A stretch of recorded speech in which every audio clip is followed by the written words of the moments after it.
there, Robin here. Yep, that's me all right. Well, at least my hands anyway. I'm laying out all the supplies that I will be using today for the 5 ideas that will help you elevate your paper and reducing some of its limitations that you might be having. Maybe you have bought the wrong paper, and maybe the paper you do have is not able to handle what you're asking for. And maybe the stores are closed and you need some, or your location doesn't have what you need and won't ever, or maybe it's just out of your budget. These tips and hacks will help you get over these hurdles and keep you creating. So if you like this kind of problem solving, please consider liking and subscribing to this channel to get more of this kind of arty information. And by the way, I always use a lidded drink cup in the studio so as not to accidentally drink the paint water. That's a freebie studio hack. You're welcome. Okay, let's talk about number 1, drying very well between coats. This is a tip rather than a hack. Thin or paper that isn't able to handle a lot of water needs to dry thoroughly between each coat. This also means drying the opposite side of the paper as well, so you get an even dry through the whole paper. It can make a huge difference because when paper is wet, the fibers loosen their bonds, becoming weaker, and therefore applying paint to dry paper is a stronger start. So if you want to stop a buckle, just add some weight on a flat surface and it should dry nice and flat. Got thin paper? Consider laminating. Get some paper or cardboard, or even wood if you like, or double up your paper and laminate the paper with glue. This can help strengthen it so much. I found that using this technique can work very well, especially when you're using more water than the paper was made for. Make sure that you apply the glue thinly on both sides of the gluing surfaces. It doesn't need to be thick to be effective. When you do this, after it's complete, then you can use a brayer or rolling pin or bottle, something that is round and flattable, if you will, to get a good bond for the glue from one surface to the other. This is when you notice when you've used too much glue. I like to have something flat and heavy on top of it after and let it dry for at least 24 hours.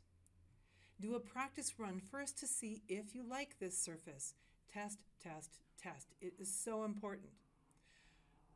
I used this technique for the Happy Infectious Faces project where I used really weak paper, but I mounted it on cardboard. It was amazing. I'm so glad I did it, and it made all the paper so much more workable. Number 3, gesso.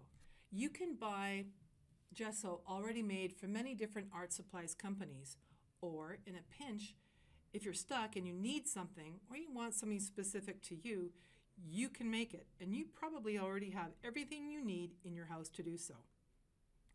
Gesso can help your painting surface by stabilizing and strengthening it, changing the surface texture of your paper, change the porosity and tooth of the surface, control color bleeding, and preserving the paper.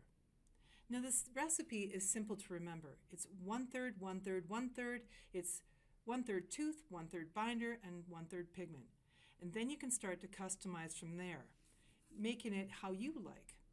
Now first you want something that creates tooth, and this is something for the paint to grab onto. This can be baking soda, talc, or plaster Paris. Second is binder, something for the tooth to stick to the paper with. Some people stop at this point because this mixture could be called transparent gesso, and they might want the paper or whatever it is below to show through, and that would be enough for them. Now some people like the third thing, which is paint. And using paint will increase your binder of the gesso. I like to use acrylic matte house paint for this. Latex is fine too. I get to recycle, and in this case, reuse. Now some people want the colored paint to get them started, and some people just want a clean white surface. I like to mix the gesso in very small batches so as not to waste it. I like to use my studio only measuring tools, and in this case, it's my tablespoon.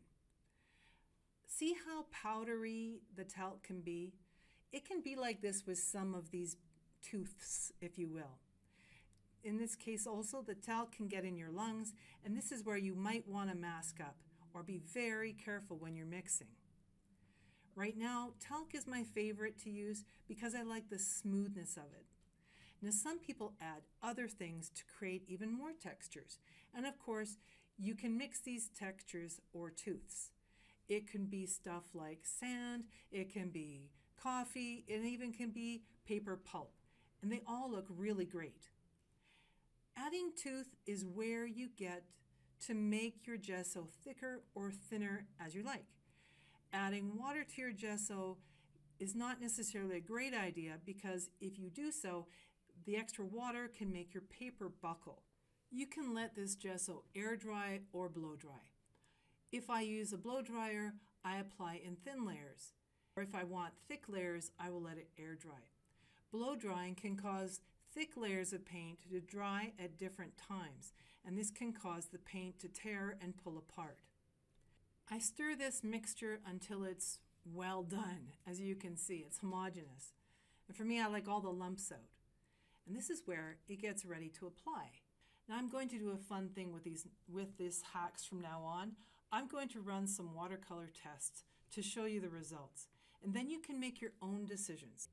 For these tests, I will use a couple of different papers. I will use a cheap but thicker copier paper and a couple of different watercolor papers. Some things you want to remember when looking at the results will be if the paint sinks into the paper, if it sits on top, and when it sits on top you will find that it's easier for the paint to lift and also blend colors, basically acting like watercolors should. These are interesting experiments, and I like to keep them recorded for future reference in a book that I put all my color swatches in. But also record the gesso container if you're not going to use all of it in one go. It's great dried on a painting and is stable, but storing the wet stuff, it's, well, different. I find it lasts about 3 to 6 months, and then it's good to check to see how well it's doing. It might be dried, it might be not mixing anymore, and it might even be moldy. This is a good time to have the date organized and know where you're at with that. Number 4 is collage, and that's basically kind of still on the process of laminating papers and other materials to your painting, and the result will be able to strengthen your paper, but it will also add more interest to your painting. Right now I use it in 2 different ways. The first way is where I gesso the paper, both front and back, to make it lie flatter. And then where my layout drawing is, I will use a frisket or mask to keep my drawing clean of paint from the background. And then I use the strength of the collage for the background, where I know I will be applying lots of watercolor and water, and I will need more strength there to hold up to the abuse I'm doing to it. If I use collage over the whole piece, I might use the gesso later to make the major drawing areas white or another solid color to draw on top of to help it pop and differentiate from below.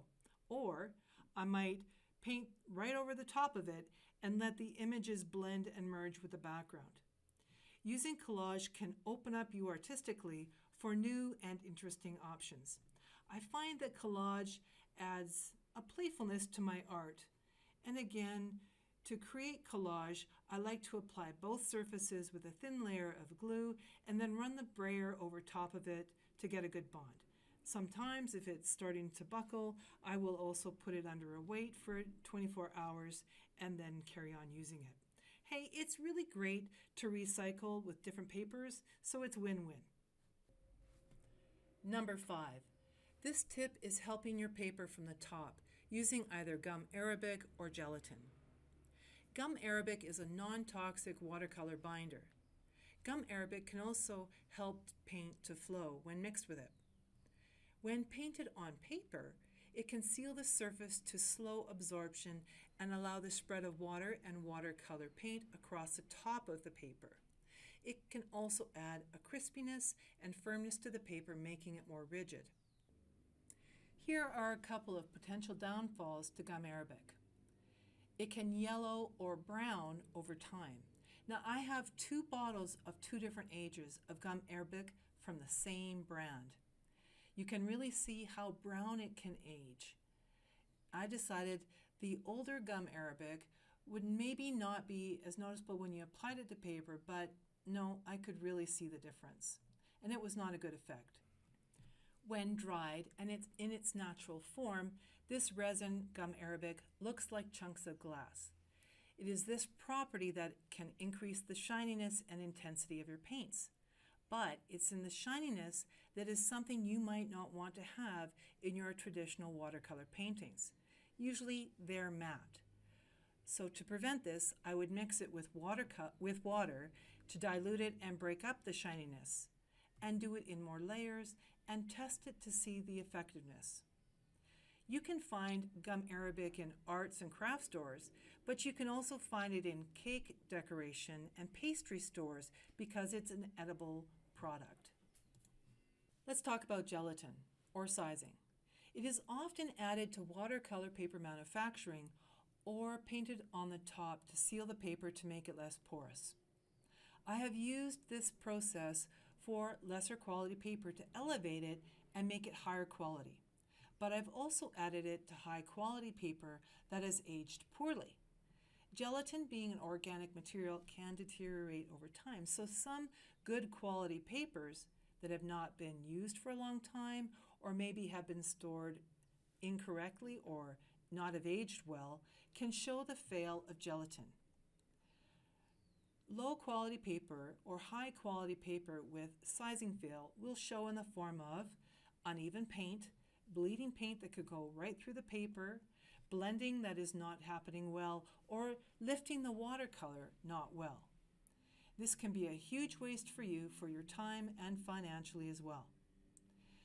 To help your paper out, you can add a layer or 2 of gelatin and water mixture. How I did this is I dissolved thoroughly from a packet of unflavored, uncolored gelatin about 1.5 teaspoons or so into 3/4 cup of warm water.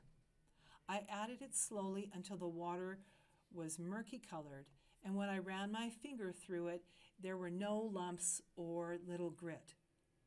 I felt that I had the right consistency when I dipped my finger into the mixture, touched it to my lips, and if it made my lips feel a bit sticky or tacky, I felt I had the mixture correct.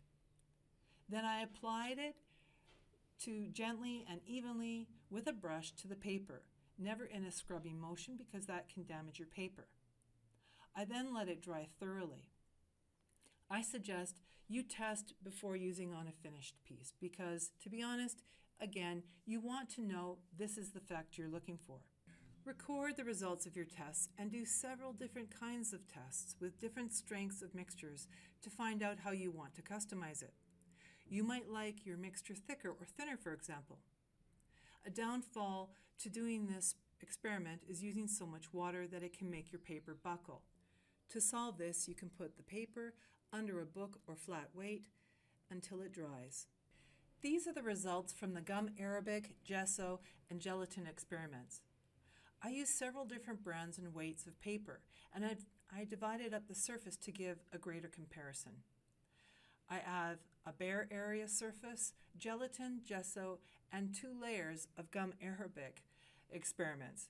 I did that because I really found that when applying the pure gum arabic to the paper in 1 and 2 layers, well, it could gum up the paint that I applied on later and create an effect maybe that I didn't like. So I watered down the gum arabic into about 10 drops of gum arabic to about 1/4 cup of water, and then applied those in 1 and 2 layers with a much happier effect. Of course, the negative effect was also positive because now I know what I like and don't like about gum arabic. My final thoughts are about this paper experiment was I really like the gesso. I like it because it will work on all of the papers, especially the ones that, well, they just had such fails to begin with, that this would really stabilize the surface. I liked the watered down gum arabic better than the pure gum arabic, And it could stop as a barrier. So I really like that. And I almost always liked the gelatin as well. It definitely helped to reseal or resize the paper. What I did find out is that the most important thing out of all of this was that each paper needs a different application, and it therefore needs to be tested. But it also depends on the look that you're trying to create. Now you can get an interesting look from the pure gum Arabic to a different effect, and it's still useful, but I wouldn't know that if I didn't test it. So note that all of these definitely could stop the paint from sinking into the paper and giving a more even distribution, and it stopped the bleeding as well, which was super because cheap paper became a lot better. And it really helped to lift the paint as well. They all worked for that. If you do notice streakiness, it came from my paint application, my impatientness to find out how well this was going to work. These 5 hacks and tips will help you customize your art supplies and save you money. They will also give you back control of your art supplies and help you get even more creative, not just by painting, but into the whole making process. Now, if you like this video, please consider sharing it with your arty friends to help them too. And subscribe to get notified when I post more videos in the future. Thank you for watching. Happy painting and experimenting.